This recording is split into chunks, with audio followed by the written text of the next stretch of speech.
Bonjour à tous et à toutes. Récemment, j'ai commencé d'écouter un cours donné par un monsieur qui donnait toutes sortes de conseils, ou plutôt des consignes pour prier. Cela s'adressait spécifiquement aux dénommés non-juifs. Lui, le conseiller, l'élu de Dieu, étant évidemment du bon côté de la barrière. Sans avoir vraiment calculé ma réaction, j'éteins mon ordinateur et je m'entends dire « Fiche-moi la paix, je parle avec mon père ». Et me voilà revenu à ce qui a toujours été ma bouée de sauvetage, une parole qui parle, c'est-à-dire une parole vivante, créatrice, tout le contraire d'une parole engoncée dans toutes sortes de principes comparables à proposée à David pour affronter le géant Goliath. Écrasé par le poids, David était incapable d'avancer. C'est ce que je ressentais et ressens lorsque j'entends toutes les précautions qu'il faut observer pour aller vers Dieu. Bardée de ferraille, l'armée soi-disant de l'Éternel reculait chaque fois que l'autre en face ouvrait la bouche. En fait, cette armée représentait plutôt le roi Saül, le beau, le plus grand de taille, mais un trouillard craignant le peuple plus que tout. J'ose dire que David y est allé avec son seul statut de fils, symbolisé par la pierre qu'il a lancée à la tête du géant. Il est bon de se rappeler que le fils est celui qui hérite du nom du père. Sur le plan biologique, mais ce nom de fils vaut pour ceux et celles qui se savent reliés au Dieu d'Abraham, d'Isaac et de Jacob par le sang, et surtout par choix, comme Ruth, la Moabite, qui a choisi d'épouser ce nom. Ésaïe, le prophète, nous assure que les fils de l'étranger qui s'agrègent à l'Éternel, se vouant à son culte, aimant son nom et devenant pour lui des serviteurs, tous ceux qui observent le Shabbat et ne le profanant pas, qui persévèrent dans son alliance, je les ramènerai sur ma sainte montagne, je les comblerai de joie dans ma maison de prière, car ma maison sera dénommée maison des prières pour toutes les nations. De son côté, David, en tant que fils d'Israël, réplique à l'étranger qui le nargue. Tu viens à moi avec l'épée, la lance et le javelot, et moi, je viens au nom de l'Éternel Sébaoth, du Dieu des légions d'Israël que tu insultes. En ce jour, l'Éternel te mettra en mon pouvoir. C'est le lien de filiation père-fils ou fils-père qui fait s'écrouler tous les autres noms. Notre Père n'est pas une idole devant laquelle il faut prendre toutes sortes de précautions et faire toutes sortes de contorsions au risque d'être foudroyé. Il est de mon avis que la seule précaution à observer pour aller à la rencontre du Père est le respect, encore appelé révérence, et surtout avoir acquis la certitude qu'il veut notre bien. Le monde ayant été créé par la bonté. C'est une simple pierre, certes, mais choisie parmi d'autres, qui a terrassé celui qui insultait le nom Hachem. Je me suis toujours demandé si la pierre rejetée par les architectes qui est devenue la principale de l'angle dont parle le psaume 118 n'est pas cette pierre-là formée par l'alliance entre un père et son fils, forgée dans le torrent d'échanges constructifs, sincères, tout en pouvant être conflictuels. La pierre en hébreu se dit even, avec 3 lettres que l'on retrouve dans Ab, père, et Ben, fils. En effet, David est allé au torrent proche pour choisir une pierre qui a été lissée, sans angle blessant. Cette alliance de paix entre le Père et son Fils, n'est-ce pas la mission du messager Élie qui doit venir à cette fin de cycle? Je laisse la place à Malachie qui parle de la part de l'Éternel. Or, je vous enverrai Élie le prophète avant qu'arrive le jour de l'Éternel, jour grand et redoutable. Lui ramènera le cœur des pères à leurs enfants et le cœur des enfants à leurs pères, de peur que je n'intervienne et ne frappe ce pays d'anathème. Ne peut-on pas aussi se permettre de comprendre que cette pierre est un signe d'alliance, sorte de gage entre un père et son fils auquel il transmet son nom. Le nom Hachem en hébreu est la pierre angulaire, symbolisée par un caillou, avec laquelle David s'est avancé vers l'ennemi de ce nom, ce sceau de Goliath qui le défiait par des moqueries. Plus tard, David, devenu roi, sera toujours sensible au risque de moquerie.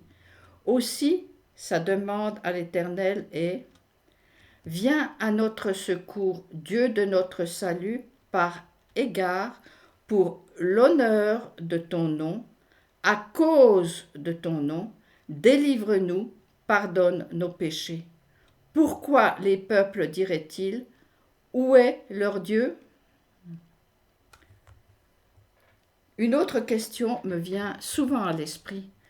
Pourquoi, sur les tables de la loi, l'ordre de respecter son père et sa mère afin de prolonger nos jours sur cette terre se trouve-t-il gravé sur la même colonne que l'ordre de n'avoir que le Dieu unique, un Père, qui libère de l'esclavage?